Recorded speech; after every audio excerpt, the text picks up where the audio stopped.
apresentando para vocês um pouquinho do nosso grupo, que vai estar apresentando sobre o livro Problemas de Gênero, Feminismo e Subversão da Identidade.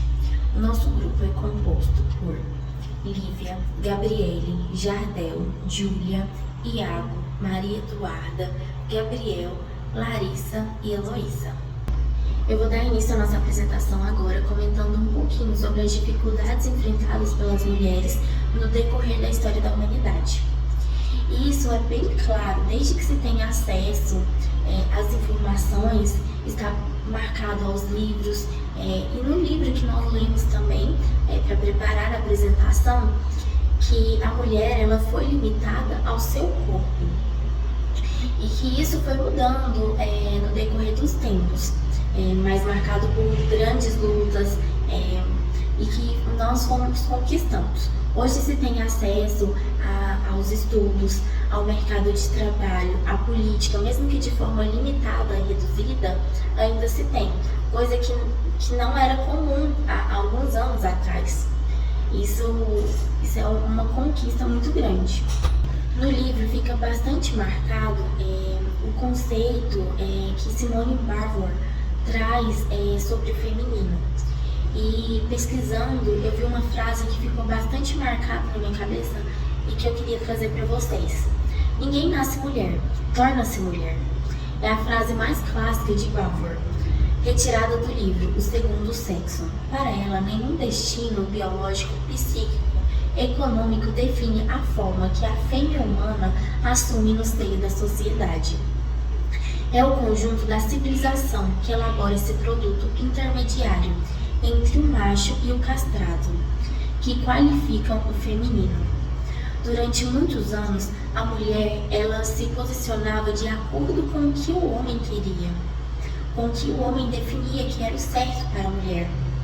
E com essa desconstrução cultural, hoje a mulher ela nasce e já pode se descobrir o que ela é, onde ela quer estar.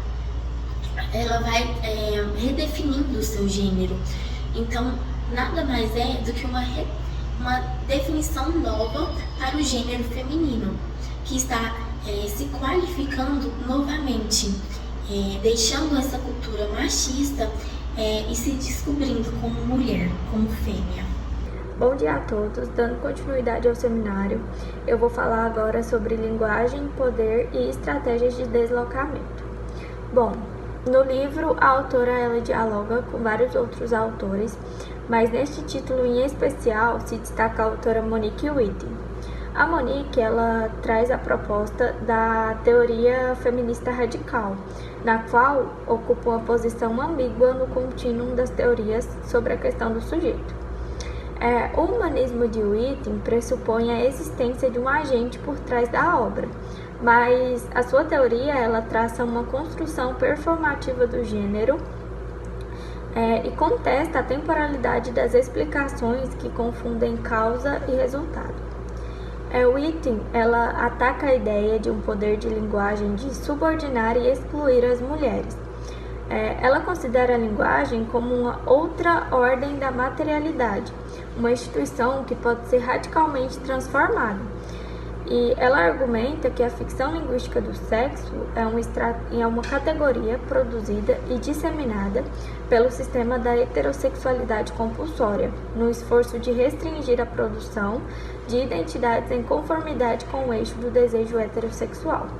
Pesquisando mais um pouco sobre essa heterossexualidade compulsória, eu vi uma fala de um texto da Adrienne Rich, que ela coloca assim: a heterossexualidade compulsória surge no sentido de um esforço de realizar a diferença entre os sexos, afirmando o caráter instituído e construído das premissas que norteiam as relações entre os sexos, as diferenças sexuais e a sexualidade. A autora também coloca um livro que ela mesma escreveu, que é The Lesbian Body, e o Wittig nesse livro parece discordar de uma sexualidade genitalmente organizada, a qual contestaria a construção da subjetividade feminina, marcada pela função reprodutiva que supostamente distingue as mulheres. Indo para o segundo capítulo do livro, nós temos a proibição, psicanálise e a reprodução da matriz heterossexual. Neste capítulo, em algumas ocasiões, as feministas se sentiram atraídas pelo pensamento de uma origem de um tempo anterior, no livro coloca mais conhecido como patriarcado, capaz de oferecer uma perspectiva imaginária a partir da qual estabelece a contingência da história das opressões das mulheres. Bom, a postura desse antes, que seria o patriarcado na teoria feminista, torna-se politicamente problemático quando obriga o futuro a materializar uma noção idealizada do passado ou quando apoia, mesmo sem aviso, a reificação de uma esfera pré-cultural.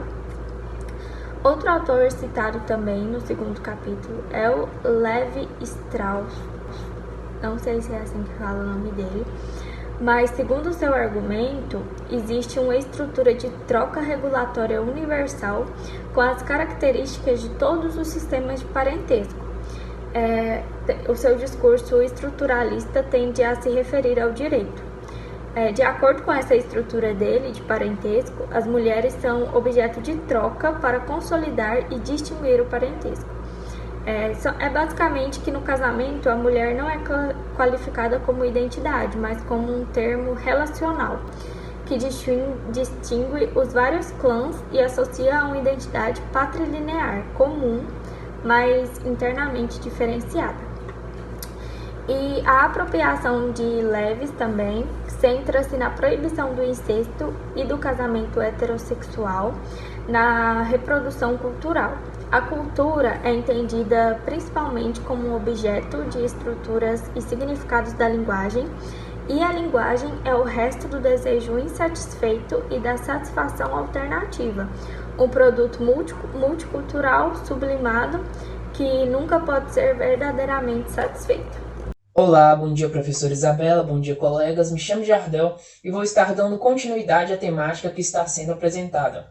E vou estar apresentando a complexidade de gênero e seus limites e Freud e a melancolia de gênero.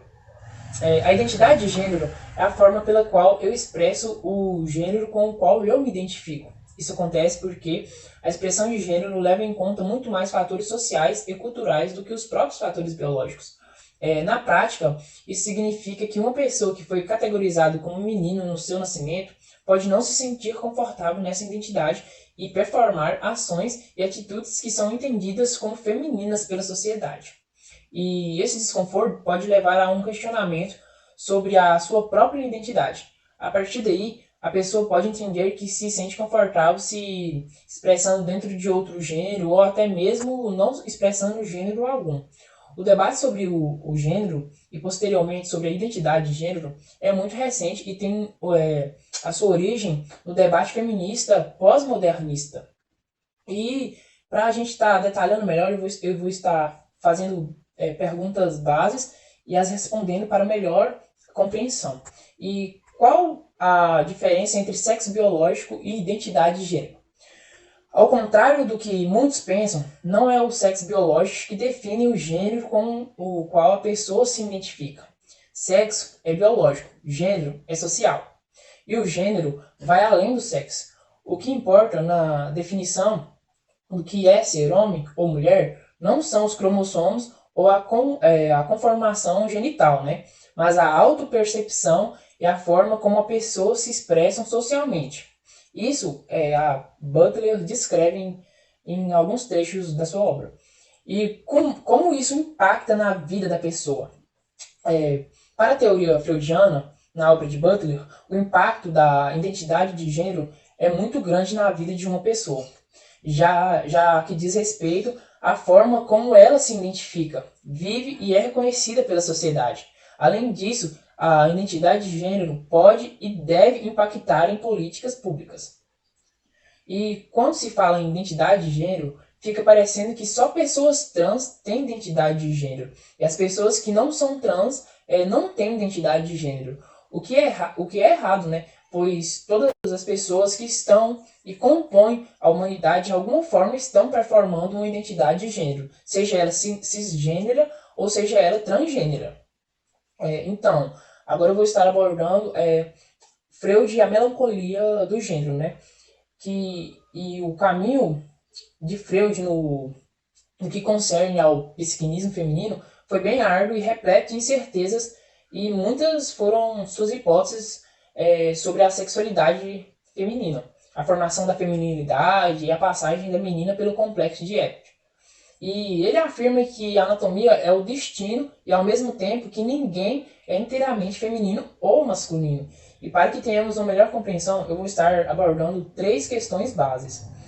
A primeira, que é como se dão os processos de identificação na teoria freudiana, como as disposições femininas e masculinas influenciam na consolidação do gênero, e quais os possíveis destinos para uma mulher na medida em que ela recusa sua feminilidade, e para um homem quando recusa sua masculinidade. E para tentar conversar entre a psicanálise e a teoria Queen, eu vou estar introduzindo o estudo de problemas de gênero, que é a obra que a gente está abordando. E com a análise da obra, eu irei expor, além da crítica que a autora reserva à psicanálise, o que é como se dá a construção do gênero no indivíduo para então tratar a construção do feminino em ambas as teorias. E na seção denominada Freud e a Melancolia de Gênero, da obra mencionada, de Judith Butler, ele expõe as identificações que ocorrem mediante a perda de um objeto amado na melancolia. Com isso, a autora afirma que não é apenas o caráter do indivíduo que está sendo construído por meio de tais identificações, mas também a aquisição de uma identidade de gênero.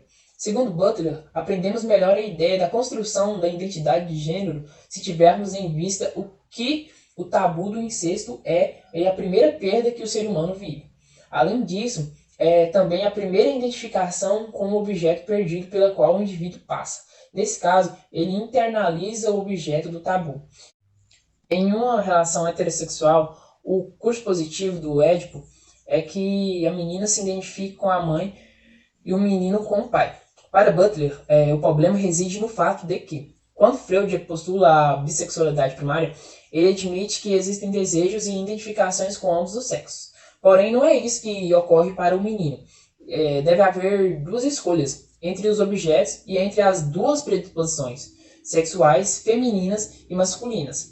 Se o menino escolhe a predisposição feminina, ele estaria assumindo uma conduta passiva e bastante repudiada. A feminilidade na obra freudiana é por diversas vezes um objeto de repulsa. Seria o pai, por isso, no caso do menino, um punitivo ou um objeto de desejo? E é pelo repúdio à mãe que Freud assegura a instaurar a consolidação de gênero na criança.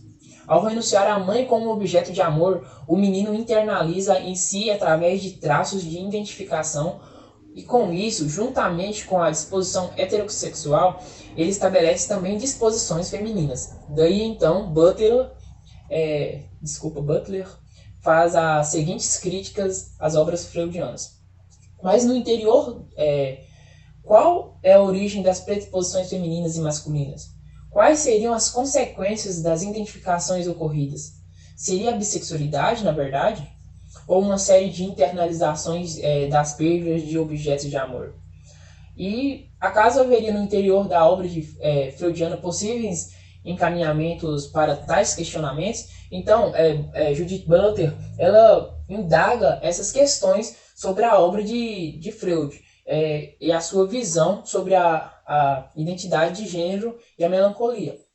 E para Freud, o processo de construção da mulher é um caminho de descobertas e rejeições e opressões, assim como a descoberta também do homem, quando se trata em seu sexo masculino e se descobre a vontade feminina, ou quando se descobre em seu sexo feminino e descobre a vontade masculina, né?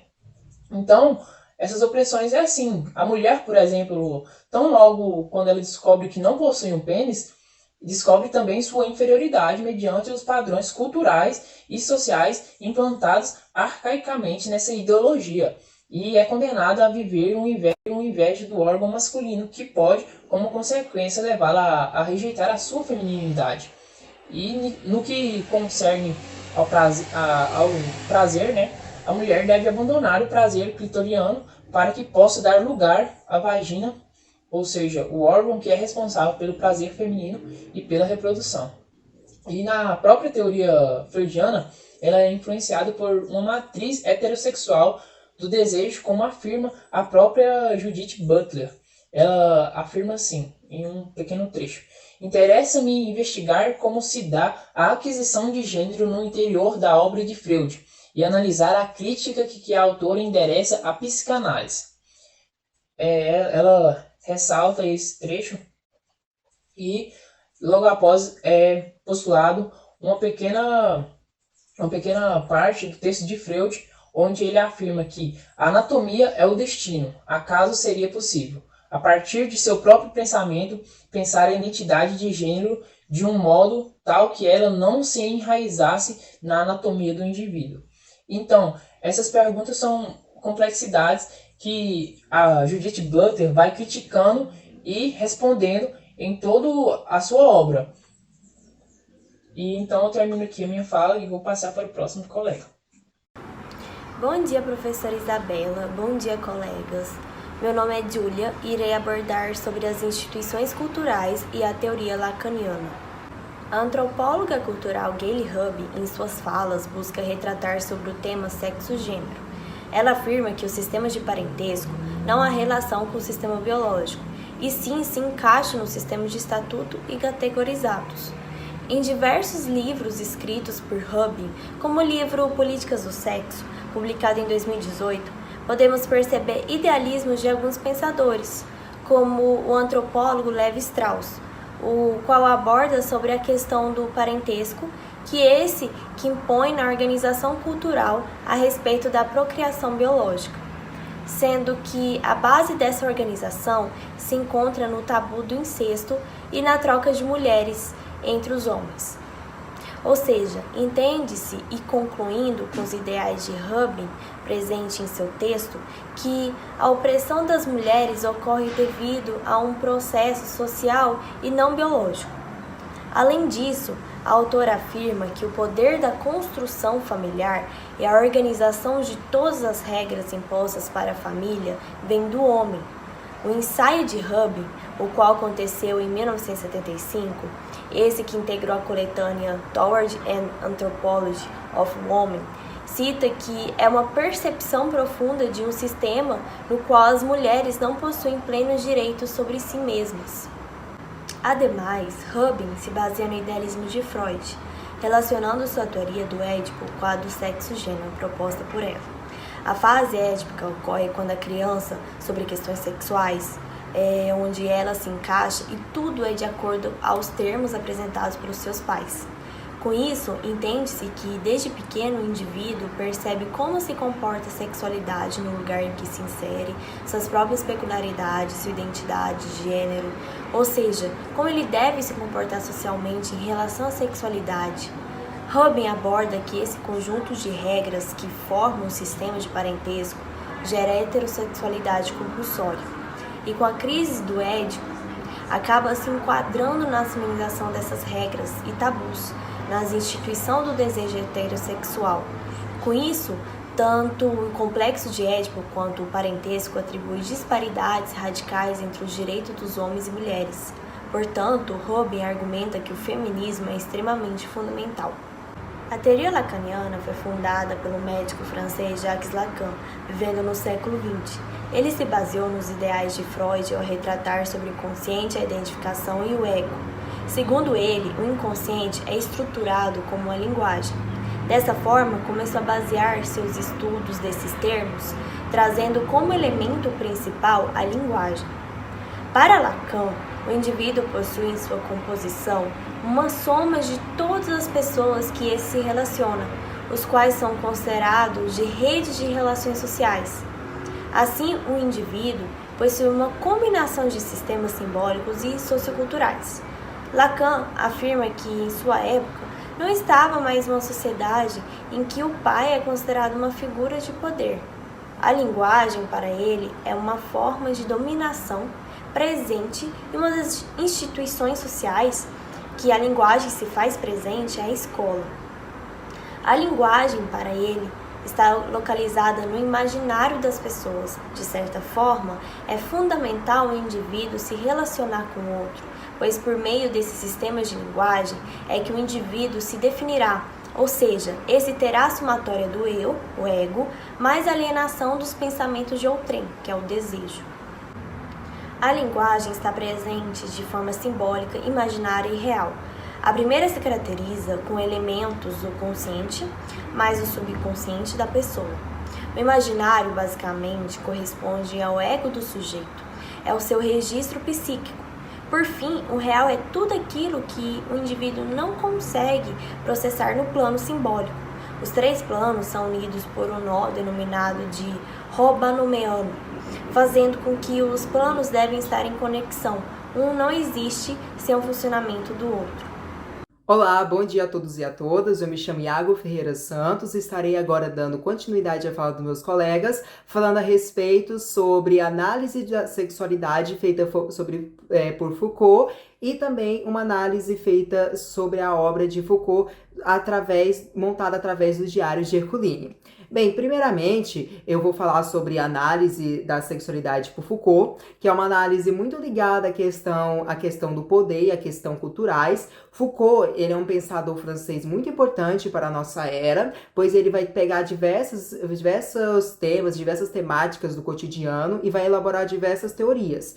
E uma dessas temáticas que ele vai pegar é a questão do sexo e da sexualidade. Ele vai escrever uma série de trabalhos, que é a história da sexualidade, que é uma série de livros, só que por ser uma série de livros eu vou pegar a ideia geral, não vou me aprofundar porque é muito grande a obra, mas de maneira geral, o Foucault vai dizer que a sexualidade, as questões sexuais, elas estão intrinsecamente ligadas à questão do poder, às questões culturais, ou seja, a questão cultural, as questões sociais, elas existem e elas acabam exercendo um poder e elas acabam reprimindo as questões sexuais. Por exemplo, questões religiosas, determinadas visões religiosas, determinadas visões culturais tendem a determinar a forma com que seus fiéis, seus clérigos realizam determinadas atividades sexuais. Para Foucault, essa questão do sexo e da sexualidade é muito ligada à questão do poder. Uma vez que essa questão da sexualidade, ela é criada pela cultura e por essas demais questões, e elas são aplicadas ao meio jurídico, elas são aplicadas no nosso dia a dia no meio jurídico. Essas questões, elas são aplicadas no meio jurídico para que nós cumprimos ela na forma de leis.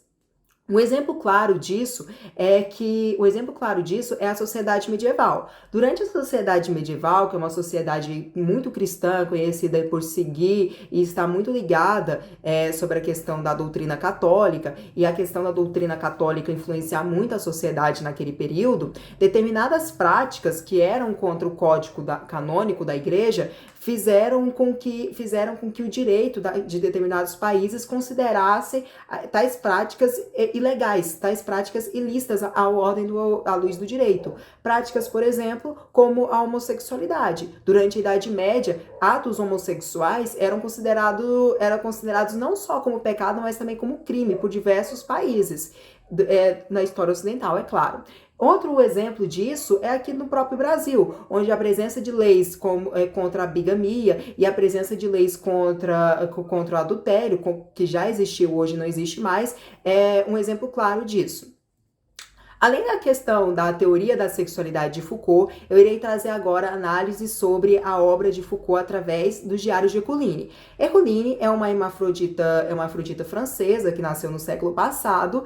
Ela nasceu e por ser hermafrodita, ela tinha ambos os gêneros, só que foi determinado que ela era uma mulher. Então, desde pequena, ela cresceu em orfanatos e até mesmo em convento, e vivendo nesse meio nesse meio envolvido com muitas mulheres, é uma questão doutrinária da igreja, Herculine teve diversos atos homossexuais com outras colegas, inclusive é citado no livro Problemas sobre Gênero, que Herculine teve uma grande paixão, que era Sara, e por ser uma hermafrodita, ela chega a um ponto que ela vai conversar com um padre e um médico, e ambos os dois vão determinar que ela não é uma mulher, que ela é um homem. Então, a partir do momento que ela vai a esse padre e esse médico, eles determinam que ela use roupas de homem, que ela se comporte como homem, que ela haja como homem. Através da teoria de Foucault, o médico e o padre, eles seriam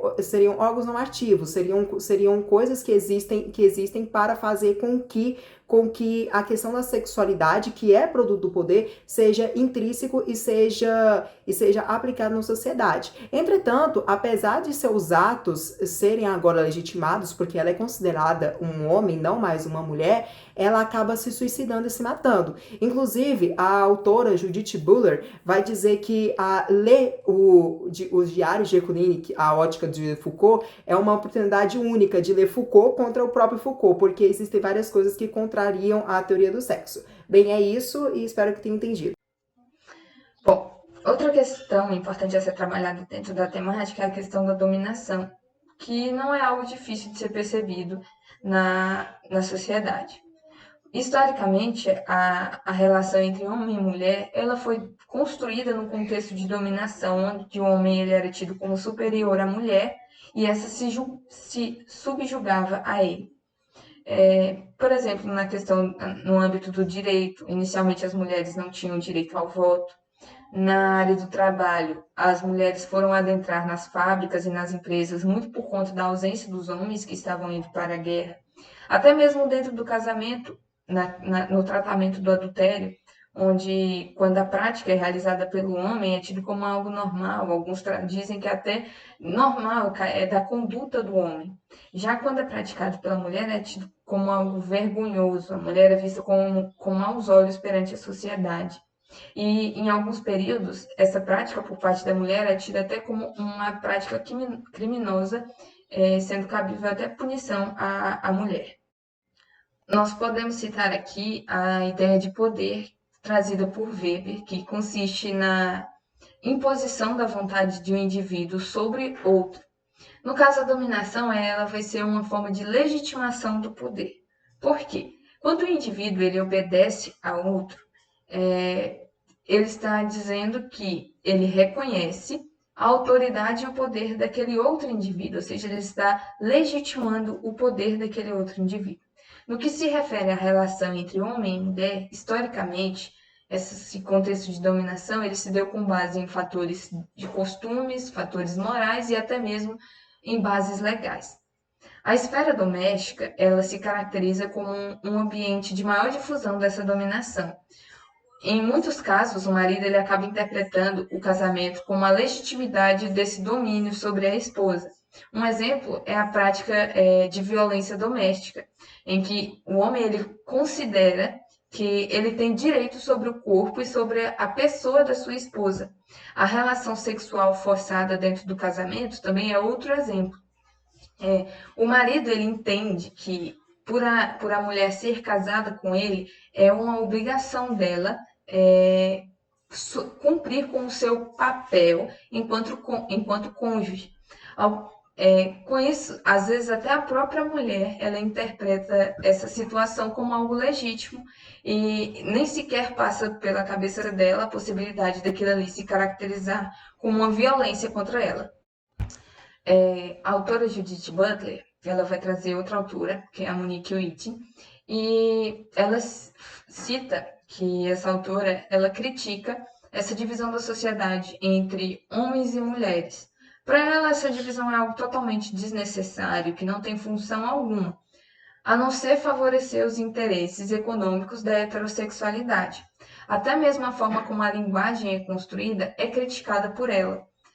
Segundo ela, essa forma de construção ela só serve para hierarquizar os gêneros sexuais. Levando em consideração esses pontos que eu citei anteriormente, é nítido que quando nós vamos fazer uma análise histórica, houve evolução.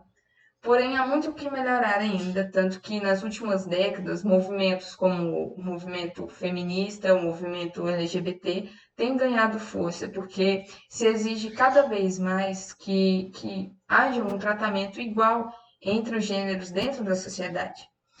Mas ainda assim existe um discurso, principalmente com relação a homens e mulheres, de que existe uma igualdade de tratamento, mas não existe. A sociedade ela ainda está dividida, ainda existe muita discussão sobre o que cabe ou não cabe a cada uma das pessoas, e a sociedade ainda coloca é construída com base em uma hierarquia, onde o homem ele está figurando a posição do topo.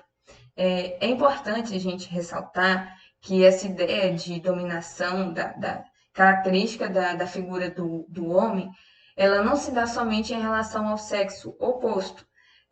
Trata-se de um contexto geral, onde existe a dominação do heterossexualismo sobre os demais gêneros, tendo a figura, justamente a figura desse homem hétero, a concepção do ideal. Então, todos aqueles que não se enquadram dentro desse padrão pré-definido estão em posição inferior, em posição de subordinação.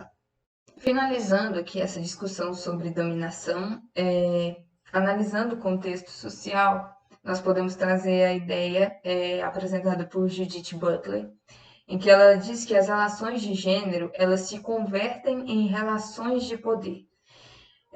Onde o próprio gênero, assim como a sexualidade, ela é construída a partir das relações de dominação. E os corpos, eles são objetificados de acordo com os ensejos desse sistema dominante. Com isso, ela sugere que um processo de desconstrução dos corpos com o intuito justamente de romper com esse processo de dominação. Bom, estarei apresentando aqui a parte que a autora intitulou de Inscrições Corporais, Subversões Performativas. Bom, a autora ela afirma que grande parte das vezes o corpo é pressuposto pelo seu gênero sexo biológico de maneira cultural, sendo tais suposições mais antigas que a própria existência do corpo, partindo-se de ideias cristãs e cartesianos, onde a disseminação desses pensamentos errôneos leva à normalização de ideias que levam os indivíduos a temer conhecer o próprio corpo, por acreditarem estar sujeitos a punições como o pecado, não conquista da salvação e a imoralidade. Butler ela traz uma citação de Foucault, onde diz que o corpo é a superfície escrita pelos acontecimentos. Que essa citação se conecta muito bem com uma outra citação também apresentada pela autora no livro, de Nietzsche, que compreende o corpo como um meio, uma página em branco. Sendo assim, o corpo não tem um padrão naturalmente definido, mas as inscrições culturais, as influências externas que vão moldá-lo e dar novos significados de tempo a tempo. Posteriormente, a autora traz que a forma performada que a hegemonia propõe para o gênero, ela busca limitar o indivíduo como se ele precisasse enquadrar em algo definido. Dessa forma, que punimos aqueles que não desempenham bem o gênero dentro dos seus limites. Porém, como a autora sugere que os indivíduos eles sofrem constantes interferências do meio externo, onde essas interferências fazem com que este se molde o seu interior, suas perspectivas e suas vivências, ela vai propor o gênero como uma forma performativa, ou seja, que não é definido, em que a pessoa não precisa se enquadrar em algo, mas que ela está sujeita a se moldar com o tempo. Butler utiliza bastante no seu livro o termo fronteiras corporais, que quer dizer que são barreiras impostas pela sociedade na forma cultural, política e principalmente na forma psicológica, servindo de propósito para instaurar e naturalizar determinados tabus referentes aos limites, às posturas e às formas de trocas apropriados. Esses limites que são impostos culturalmente pela heterossexualidade hegemônica. Dessa forma, considera-se que aquele que ultrapassa tais limites é visto como pessoa poluidora, associada a coisas pejorativas, como, por exemplo, a AIDS, que por muito tempo foi conhecida como doença gay. Este enfoque distorcido que a mídia deu à doença em relacioná-la com a homossexualidade foi justamente para que esse grupo que já era vulnerável e com pouca visibilidade na sociedade se tornasse ainda mais criticado, fosse ainda mais criticado. As formas como a mídia dá visibilidade a determinados grupos prejudicam muito mais que os ajudam, fazendo com que milhares de pessoas moldem percepções errôneas, como, por exemplo, nos filmes e novelas, a maioria do elenco é formado por pessoas brancas, classe média, heteronormativas, dando-se pouca visibilidade para negros, para pobres, LGBTs, ou até mesmo dando papéis de vilões ou exercendo funções pouco valorizadas pela sociedade para estes, que já são vítimas de diversos preconceitos e ficam cada vez mais excluídos. Então, eu vou estar falando um pouco sobre dados e sentimentos coletados sobre esse tema do problema de gênero num contexto atual. Durante esse momento de pandemia, foi feito um levantamento pela Organização Mundial da Saúde, a OMS, afirmando que cerca de 70% das pessoas que estão na linha de frente do combate ao novo vírus são mulheres, mas que apesar de que em maior número os cargos ocupados por elas nesse campo da saúde são os menos valorizados. Esse tipo de divisão sexual do trabalho, ela é uma forma de percepção dessa dominação pela condição de gênero, colocando a mulher em posição inferior. Nara Carvalho, ela afirma que pela divisão sexual do trabalho, há funções tidas como femininas, especialmente relacionadas a afazeres domésticos, por vezes sequer percebidos socialmente como pertencentes à categoria de trabalho, e as profissões voltadas ao cuidado com o outro, no desdobramento das funções supostamente naturais da esposa, mãe e dona de casa. No Brasil, segundo os dados de 2021, uma a 4 mulheres acima de 16 anos afirmam que já sofreu algum tipo de violência. Ou seja, são 17 milhões de mulheres, cerca de 24,4%, já sofreu alguma violência, seja física, psicológica ou sexual, nesse último ano. O feminicídio no Brasil, sendo um homicídio qualificado feminicídio pela condição da motivação do crime ser a condição de gênero. Ou seja, a misoginia que é motivado pelo ódio. Registrou nesse último ano de 2020, cerca de 1.338 mulheres foram mortas por sua condição de gênero, que geralmente esse crime é praticado por ex-companheiros, companheiros e pretensos companheiros, como foi o caso de Vitória Melissa Mota, de 22 anos, que foi assassinada a facadas dentro de um shopping no dia 2 de 6 de 2021, por Matheus Santos Silva, que, como relata, amigos simplesmente pelo fato de não ter um amor correspondido. Os dois eram colegas de turma do curso de enfermagem, e a própria arma que foi comprada, foi usada para o crime, foi comprada dentro do shopping. Então são casos como esse que demonstram o enorme problema de gênero que ainda existe no país, incentivados por essa estrutura de desigualdade de gênero, colocando o homem acima da mulher, reflexo do qual é do patriarcado antes imposto. Bom dia, meu nome é Heloísa e eu farei agora as considerações finais do nosso trabalho. O nosso grupo, ele trouxe alguns elementos para que pudéssemos refletir mais acerca do tema gênero. Tivemos, então, a intenção de levantar alguns tópicos e aprofundar mais nesse debate.